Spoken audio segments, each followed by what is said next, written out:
Boston's rain doesn't fall gently, it lashes, slicking the cobblestones with a relentless rhythm, turning every streetlight into a blurred halo. Claire Matthews emerges from the restaurant like someone fleeing a fire, except the flames are invisible, searing her chest instead of her skin. Her mascara is no longer a shield of poise, it bleeds down her cheeks like war paint smudged in retreat. Her heels strike against the wet pavement, each step sharp, hurried, and uneven, a staccato beat that mirrors her heart's frantic pounding. Behind her, through the glass window fogged with condensation, Ethan leans forward at the candlelit table. His posture is intimate, conspiratorial, the way he once reserved for her. But it isn't the candlelight or the wine that twists in Claire's stomach, it's the subtle curve of his fingers brushing the hand of another woman.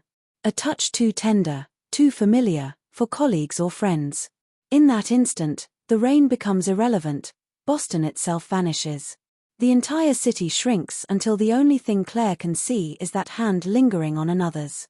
The betrayal slices cleanly, without warning, a blade she never saw coming. The rain disguises her tears, but not the weight in her chest as the realization pierces through. This moment, this image of Ethan with someone else, will replay in her memory for years. What breaks Claire isn't only the sight of Ethan's hand on another's, it's the collapse of 10 years of shared history. Every anniversary dinner, every whispered promise under lamplight, every Sunday morning where they brewed coffee and read the paper, it all fractures in a single scene. Infidelity, to outsiders, might look like a cliché, but to Claire it feels like the earth splitting beneath her. She had believed in Ethan with a devotion that bordered on blind faith. Their love was supposed to be rare, unshakable, forged through years of compromise and laughter, of shared burdens and silent understandings. Yet in the span of a few seconds, the truth rearranges itself into something grotesque. Their marriage wasn't unbreakable, it was fragile, already fraying in places she had refused to see. Her shock is twofold: anger at Ethan, yes, but also rage at herself for missing the signs. Did she ignore the late nights at the office? The evasive smiles? The sudden disinterest in their plans? Every memory is now colored by suspicion, every moment reinterpreted through the lens of betrayal. Her heart pounds, not with grief alone, but with the unbearable awareness that her trust has been stolen, perhaps for years. This isn't about sex, it's about the lie, the performance of love in the shadow of deceit. It's about realizing she has lived in a carefully constructed illusion, and the walls are crumbling around her, leaving her exposed and gasping in the rain. But betrayal rarely stands alone, it drags hidden accomplices into the light. For Claire, the knife twists deeper when she learns that her own mother, Linda, knew about Ethan's affair but said nothing. The silence wasn't protective, it was corrosive. "I didn't want to ruin the family," her mother confesses later, voice trembling with self-righteousness. Those words strike harder than Ethan's hand on another woman's, because they carry the weight of generational betrayal. If Claire cannot trust her husband, and she cannot trust her mother, then where does she stand? Alone, stripped of anchors, adrift in a storm she never asked for. The immediate stakes are not only about marriage, they're about identity. Who is she without the partnership she built her life around? Who is she if even her mother chooses illusion over truth? Claire's foundation, love, family, trust, has cracked, leaving her suspended over a void. Every decision she makes next carries the weight of survival, whether to confront Ethan, whether to cut ties with her mother, whether to believe in love again or armor herself against it forever. The conflict isn't confined to her marriage, it bleeds into the deepest corners of her being, raising the question that will haunt her story: how do you rebuild when the people closest to you are the ones who let you fall? The rain, the betrayal, the silence, it all converges into a single, unbearable truth. Claire has no one left to lean on but herself. Before the fracture of betrayal, Claire Matthews built her world on the illusion of stability. From her early 20s, she had been known as the dependable one, the steady hand in a family where emotions were either repressed or scattered. Choosing interior design wasn't just a career decision, it was an expression of her desire to create spaces of warmth and belonging, the kind she never truly felt at home. Yet, after marrying Ethan at 22, her career became secondary. Ethan's law practice demanded relentless attention, late nights at the office, and endless networking dinners. Claire willingly, almost dutifully, stepped back. She managed the household, supported his ambitions, and smoothed over the edges of their shared life, telling herself it was temporary, that one day, she would return to her own professional dreams. But as years passed, the sacrifices calcified into a routine. Her designs gathered dust in sketchbooks while Ethan's framed diplomas filled their walls. To outsiders, Claire was the lucky wife of a rising legal star, living the polished life most envied. Yet beneath the gloss, she felt increasingly invisible, defined not by her own accomplishments but by Ethan's. Her identity became entwined with the role of the supportive wife, the silent architect of his success. That choice, once made out of love, grew into a quiet resignation, a belief that her worth was tied to maintaining the marriage, even at the expense of herself. It wasn't until Ethan's betrayal shattered their facade that she began to see just how much of her own life she had traded away in exchange for his spotlight. Claire's devotion to maintaining appearances didn't form in a vacuum, it was a legacy, inherited from her family's complicated dynamics. Ethan, ambitious and endlessly calculating, mirrored the very traits her mother, Margaret, admired. Margaret believed in projecting perfection at all costs, weakness was unacceptable, and truth was only valuable if it didn't damage reputation. Cold and pragmatic, she raised her daughters to prioritize survival over vulnerability. Claire, the eldest, absorbed that lesson the deepest. Her father, David, was present in body but absent in spirit. A workaholic, he buried himself in spreadsheets and late-night meetings, treating his family more like an obligation than a connection. His silence left Claire craving approval, leading her to mistake Ethan's charm and ambition for stability. Rachel, her younger sister, refused to play along. Free-spirited and defiant, Rachel broke away from the family's suffocating expectations, often clashing with Margaret and disappearing for months at a time. Yet, despite the distance, Rachel saw clearly what Claire could not. She had warned her sister years ago Ethan's smile was too practiced, his ambition too sharp, his love too conditional. Claire dismissed it as cynicism, unwilling to believe her younger sister over the man she had built her world around.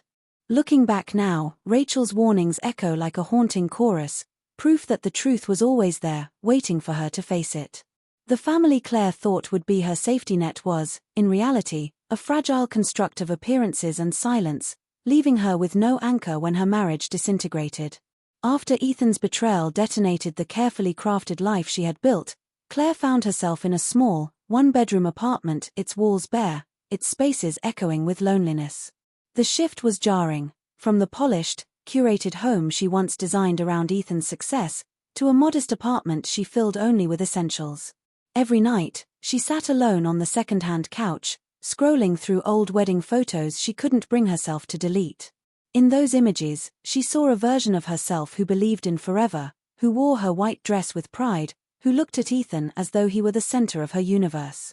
Now, the photographs burned like accusations, reminders of how completely she had tied her identity to being Ethan's wife. Friends texted, called, and invited her out, but Claire avoided them. Shame coiled inside her like a parasite, whispering that admitting the truth meant admitting failure, that she wasn't strong enough to keep her marriage intact. Her world shrank to the glow of her phone screen and the echo of her own thoughts. The emotional stakes couldn't be higher. Stripped of the role she had poured her life into, Claire faced the terrifying question of identity. Who was she without Ethan? Could she build a self not defined by marriage, not shaped by sacrifice? Or would she forever be a shadow of the woman in those wedding photos, frozen in time, waiting for a future that would never come? In that small apartment, surrounded by silence, Claire was forced to confront the possibility that her entire adult life had been built not on love, but on illusion. Weeks after the collapse of her marriage, Claire's life drifts in a haze of isolation. Days blur together, coffee gone cold on her desk, unopened bills stacking by the door, the apartment filled with silence heavy enough to choke her. Then, unexpectedly, a letter arrives. The handwriting is formal, the return address belonging to a law office rather than family. Claire hesitates before opening it, a nervous flicker twisting in her stomach. Inside, she finds an official notice from her late grandmother's estate. The deed to the old lake house has been left in her name. The words blur as she reads them over and over, her mind thrown backward into childhood memories, sunlit summers by the lake, the smell of pine trees, the sound of her parents arguing behind thin walls. That house was both sanctuary and battleground, a place where she first learned how fragile family could be. Her grandmother, stern yet quietly protective, had always been the one who offered Claire refuge in those rooms, even when the rest of the family fractured around her. Now, inheriting the property feels like both a gift and a burden. It's an opportunity for a fresh start, but it's laced with ghosts she isn't sure she's ready to face.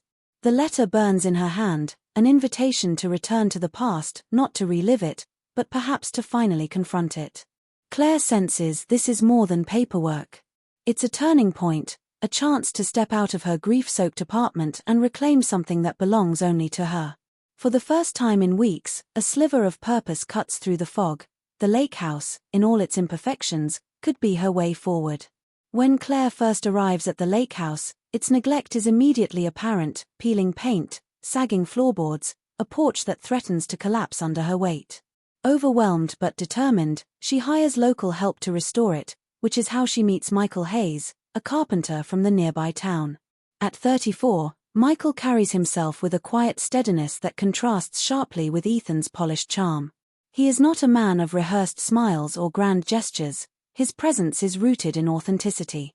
His hands are rough, his shirt perpetually smudged with sawdust, his voice calm and deliberate. But beneath that surface, Claire senses unspoken scars. Word spreads quickly in small towns, and she learns from a neighbor that Michael is recovering from his own heartbreak, a messy divorce that left him guarded but not bitter. Unlike Ethan, Michael does not demand her admiration or approval. He notices her hesitation, her awkwardness in making decisions, and instead of rushing to fill the silence, he allows it. Their interactions begin simply: discussions about wood types, renovation costs, timelines. Yet in those practical exchanges, something unexpected emerges. Michael never refers to her as Ethan's wife. He sees her only as Claire, a woman with ideas, opinions, and a vision for the space. For Claire, that recognition is startling. She realizes how much of her identity had been erased in her marriage, reduced to an accessory in Ethan's narrative. With Michael, there's no performance, no need to be perfect. Instead, there's the possibility of being seen not as broken, but as rebuilding. Working side by side on the lake house, Claire begins to feel flickers of strength she thought she'd lost, as if the house itself mirrors her own process of repair. As the renovations progress, Claire finds herself drawn into a rhythm that is both foreign and liberating. Days are filled with tangible progress: walls sanded smooth, beams reinforced, windows letting in more light. The physical labor, the scent of freshly cut wood, the sound of hammers striking nails, it grounds her in a way that scrolling through old photos never could. Yet the deeper shift is internal. Working with Michael forces her into vulnerability she has avoided for months. When she falters, uncertain about a decision, Michael doesn't mock her or dismiss her fears. He simply listens, offering steady guidance without taking over. That quiet respect unsettles her as much as it comforts her, because it exposes how little of it she ever received in her marriage. For the first time, Claire contemplates the possibility that her story isn't over, that independence doesn't have to mean loneliness. But choice looms at every corner. She can either retreat into old patterns, clinging to shame, running from her pain, erasing herself to avoid disappointment, or she can face the past head-on. The lake house, symbolic of both childhood wounds and untapped freedom, demands that she decide. Will she claim it as her own, reshaping it into a sanctuary, or abandon it as another relic of betrayal? And with Michael, steady, scarred, and quietly kind, there lingers an even riskier question. Does she dare trust again? Standing on the half-repaired porch one evening, staring at the reflection of the lake shimmering under the fading light, Claire understands that this is more than a renovation project. It is the threshold of a new life. Her choice will not only define her future, but also prove whether she has the courage to rebuild herself as fiercely as she rebuilds the house. Just as Claire begins to steady herself at the lake house, complications crash in like unwelcome tides. Ethan reappears first, sharp suit and carefully rehearsed remorse in tow. He stands on her apartment doorstep one evening, eyes glassy, voice low, insisting the affair was a mistake, a lapse in judgment he's desperate to undo. He paints pictures of reconciliation, therapy, second chances, a marriage stronger than before. For a moment, his words tempt her, not because she believes him, but because the familiarity of their life still lingers like muscle memory. Then comes her mother, Margaret, whose disappointment is wrapped in ice-cold pragmatism. Over tea, she urges Claire to forgive, not for love, but for appearances. Divorce leaves scars, Claire. You don't want to be that woman. Preserve your dignity. Protect the family's image. Margaret's voice is unyielding, as though betrayal is a small price to pay for social respectability. But Rachel's re-emergence throws another wrench into the narrative. Free-spirited and unapologetic, Rachel confronts her sister with raw honesty. You've been living for them, not yourself. Stop cleaning up other people's messes. Live your own damn life. The pull from each direction tears Claire apart: Ethan's manipulative promises, her mother's suffocating standards, and Rachel's fierce push for independence. The lake house should feel like a refuge, yet it becomes a battleground where every hammer strike echoes with voices telling her who to be. Amidst the chaos, Michael becomes the one quiet constant. Their bond grows not through grand gestures but through the intimacy of small, unguarded moments. Late nights sanding floors side by side, their conversations drift from childhood scars to favorite books, from the ache of divorce to the small joys that still keep them tethered to hope. Sometimes, they don't need words at all, just silence, the comfort of knowing another soul is there without demand or judgment. These moments begin to chip away at the fortress Claire has built around her heart. Yet the tenderness terrifies her. Every kind gesture from Michael, a hand steadying her on the porch steps, a mug of coffee placed by her elbow, summons memories of Ethan's early charm, the very gestures that once made her feel safe before turning hollow. She second-guesses herself constantly. Is Michael's kindness genuine, or just another mask she will eventually pay for believing in? She catches herself watching him when he isn't looking, drawn to the warmth in his eyes, then instantly pulls back, scolding herself for weakness. The tension between them is thick, charged with unspoken attraction, but Claire resists, fearing that stepping into something new will only repeat old patterns. Their bond is both a lifeline and a torment, proof that connection is possible, yet also a reminder of how easily it can unravel. The fragile trust Claire begins to place in Michael shatters when his past resurfaces in the form of his ex-wife. One rainy afternoon, she appears at the lake house unannounced, her voice sharp, her accusations cutting deep. She confronts Michael in front of Claire, her words drenched in bitterness. He'll break you too. He doesn't know how to love anyone but himself. Claire listens, frozen, every syllable striking a raw nerve. It's as if the walls of the lake house tremble with echoes of Ethan's betrayal. The scene drags her back into the fear she has been trying to escape, that she is destined to repeat the same cycle, blinded by her need to believe in someone. She recoils, withdrawing into herself, convinced she's been foolish to let Michael in at all. The doubt is corrosive. Maybe her instincts are permanently broken, maybe trust is a luxury she can never afford again. Michael tries to explain, his voice taut with frustration and hurt, but Claire can't hear him past the roar of her own insecurities. 4 days after, she avoids him, burying herself in work around the lake house, convincing herself she's better off alone. Yet every nail she drives into the walls, every floorboard she restores, only reminds her of the bond they were beginning to build. The escalation leaves her at a crossroads. Either she lets fear dictate her future, or she finds a way to confront not just Michael's flaws, but her own ghosts. The conflict simmers, unresolved, threatening to consume her if she cannot find clarity. The family dinner is supposed to be civil, a thin attempt at normalcy orchestrated by Margaret. The table is set with polished silverware, crystal glasses, and dishes prepared with meticulous precision, as though appearances could paper over the cracks threatening to swallow them whole. But the tension is palpable even before Ethan opens his mouth. He wears contrition like a tailored suit, his posture composed, his tone measured. Then, with a calculated sigh, he unleashes his narrative. I made a mistake, yes. But what choice did I have? Claire abandoned me long before I strayed. She shut me out, became cold, distant. The words land like grenades, twisting the knife of betrayal into something sharper, blame. Margaret, lips pursed into a mask of martyrdom, nods in agreement. Marriage requires forgiveness, Claire. You can't run every time things get difficult. For a moment, the room is frozen, Claire's fork suspended midair, her throat burning with disbelief.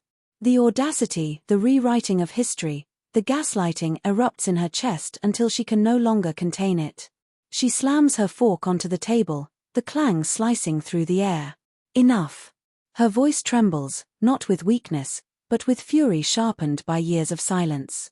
She recounts the lies, the nights Ethan came home smelling of perfume, the months Margaret knew and said nothing, all the times she was told to smile, to endure, to preserve an image that was never real. The room shakes with her words, raw and unfiltered, the dam finally breaking. For the first time, Ethan loses his composure, Margaret's eyes narrow, and Claire realizes, the shame was never hers. To the silence that follows is suffocating, heavy with the weight of truths no one has dared speak. It is Rachel who breaks it, her voice cutting cleanly through the air. Of course she stayed silent, Rachel says, leaning forward, her eyes fixed on Margaret. She's been doing it her whole life. Claire turns, startled, as Rachel continues with a brutal clarity that leaves no room for denial. Dad cheated on you, didn't he, Mom? And you stayed. You kept the facade. You raised us in that lie and taught us that appearances mattered more than honesty. Margaret stiffens, her hand tightening around her wine glass, the crack of strained glass audible in the quiet. Her denial doesn't come quickly, her silence says more than words could. The truth unfurls in Claire's mind like a sickening revelation. Her mother's coldness, her obsession with dignity, her demand for silence, it all stemmed from her own decision to bury betrayal rather than confront it. Margaret's legacy wasn't strength, it was survival through suppression, teaching her daughters to suffer quietly for the sake of appearances. Claire feels the pieces click into place, the generational pattern that chained them all, women silenced, manipulated, and blamed, their worth defined by the men who betrayed them.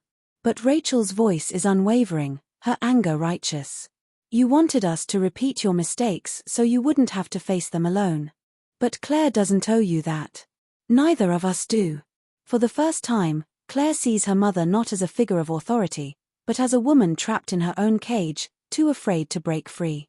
And in that moment, she realizes she does not have to inherit the prison. The air in the dining room crackles, the walls closing in with generations of silence and shame. But Claire, breath trembling, finds herself standing taller than she ever has. She pushes her chair back, the scrape of wood against tile echoing like a declaration. Her voice is steady now, no longer trembling. I will not carry this anymore. Not your secrets, not your shame, not your lies. They are yours, not mine. Margaret sputters, reaching for composure, but her words fall flat in the wake of Claire's defiance. Ethan tries again, leaning forward, voice dripping with practiced remorse, but Claire doesn't even turn toward him. He is no longer the center of her narrative. For the first time, she refuses to explain, to defend, to beg for understanding. Instead, she claims something purer, her right to exist outside the suffocating scripts others wrote for her. Rachel watches with quiet pride, a flicker of a smile breaking through her usual cynicism. Claire doesn't storm out in rage, she walks out with purpose, her head high, her steps deliberate. The weight she has carried for years, her husband's betrayal, her mother's silence, her family's obsession with appearances, falls away with every stride toward the door. Outside, the night air is cool, cleansing, almost rebirth. She breathes deeply, feeling something she has not felt in years, freedom. Not the fragile freedom of escape, but the fierce freedom of reclamation. For the first time, she is not Ethan's wife, not Margaret's daughter, not the keeper of secrets or preserver of dignity. She is simply Claire, whole, scarred, but unbroken. And in the silence of the night, she realizes her voice is not just hers to reclaim, it is hers to wield. The lake house, once a shell of peeling paint and sagging beams, becomes the canvas of Claire's rebirth. Every day she works on it, she sees less of a ruin and more of herself reflected back, a structure battered but not broken, waiting for care, waiting to be chosen. She sands down the floorboards until they gleam, replaces windows so the light pours in, repaints walls in warm tones that remind her of possibility. Each task carries a weight beyond carpentry. Every nail hammered, every brushstroke of paint is an act of defiance against the years she surrendered her voice. The house doesn't stand for Ethan, or her mother, or anyone else's approval, it stands for her. When she steps back to admire a finished room, she doesn't just see new wood and fresh paint, She sees proof that she can build, restore, and create beauty out of what was once broken. Even when exhaustion sets in, it's the kind that feels earned, cleansing, rather than draining. Slowly, the lake house transforms from a place haunted by childhood fractures into a sanctuary she has shaped entirely on her own terms. And in that transformation, Claire herself changes. The woman who once shrank into silence now stands taller, knowing her worth is not tied to appearances or sacrifice. For the first time, she is living for herself, and the home she has built becomes both a literal and symbolic anchor of her reclaimed power. When Michael returns, it isn't with flowers or sweeping declarations. He arrives quietly, toolbox in hand, his shirt dusted with sawdust, as though he had simply stepped out for a moment and come back. The air between them is different now, less tentative, more grounded. Claire watches him from the porch, heart steady rather than frantic. He doesn't rush her, doesn't try to convince her of anything. Instead, he speaks with a sincerity that disarms her. "You don't owe me love," he says, voice calm, eyes steady on hers. "You just owe yourself honesty. If there's room for me in that honesty, I'll wait." The simplicity of his words cuts deeper than any romantic flourish ever could. He doesn't demand or perform, he offers space, choice, respect. For Claire, who has spent her life being pressured into roles she never chose, that space feels like a gift. She doesn't answer immediately, because this time, she doesn't feel compelled to. She lets the silence breathe, considering not just what she feels for Michael, but what she wants for herself. And that pause, that deliberate slowness, becomes the foundation of something new. Their bond grows not through urgency, but through patience, shared cups of coffee on the porch, laughter while fixing a crooked shelf, evenings where words are few but presence is everything. Claire knows she is not healed entirely, that scars remain. But she also knows that love, if it comes again, will not be built on sacrifice or illusion, it will be built on truth, and she will enter it whole, not half. For the first time, Claire invests in herself, not as Ethan's wife, not as Margaret's daughter, but as Claire. Therapy becomes her compass, guiding her through the labyrinth of betrayal, grief, and self-discovery.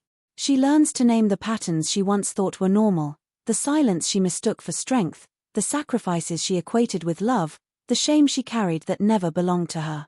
Each session peels back another layer, leaving her lighter, clearer. Rachel becomes part of her healing too, their bond deepening as sisters united not by shared wounds alone but by mutual courage to live differently. They spend weekends at the lake house, laughing, arguing, dreaming out loud. Rachel teases her about Michael, but in a way that feels protective rather than cynical. Slowly, the space between them, once filled with tension and misunderstanding, becomes a bridge. And for Claire, healing doesn't mean erasing the past, it means allowing herself to dream beyond it. She sketches designs again, something she abandoned years ago, filling pages with ideas for future projects, for spaces that bring light and warmth into lives. She starts to imagine a career defined not by compromise but by her vision. Standing on the lake house porch one morning, watching sunlight scatter across the water, Claire realizes she no longer fears the future. Betrayal may have broken the life she once knew, but it also gave her a chance to rebuild, stronger and truer. For the first time, her life is not about surviving, it's about creating. And in that creation, she finally feels free. Months later, the lake house hums with warmth in a way it never had before. The rooms once silent and hollow are now filled with the low murmur of voices, the clinking of cups, the faint sound of Rachel's laughter drifting from the kitchen. Claire has invited only a few people, those who have stood by her, not out of obligation but out of choice. The gathering is simple, intimate, yet every detail speaks of her new life. Fresh flowers sit in mason jars on the table. Handmade candles flicker softly against the wood-paneled walls she restored herself. This house, once a relic of pain, now breathes with life because she has allowed herself to live again. Ethan is gone, nothing more than a name that no longer holds power over her. Margaret arrives, stiff and uncertain, her eyes scanning the space as if searching for a crack in her daughter's newfound strength. But the lake house reflects none of Margaret's old control, it radiates only Claire's independence. Unable to face this undeniable truth, Margaret excuses herself early, leaving with a polite but clipped goodbye. Watching her mother retreat into the dusk. Claire doesn't feel anger or sorrow, just a quiet release. For the first time, she doesn't need her mother's approval or Ethan's presence to define her evening. She belongs to herself, and that is enough. Later that night, after the last of the guests leave, Claire retreats to her bedroom.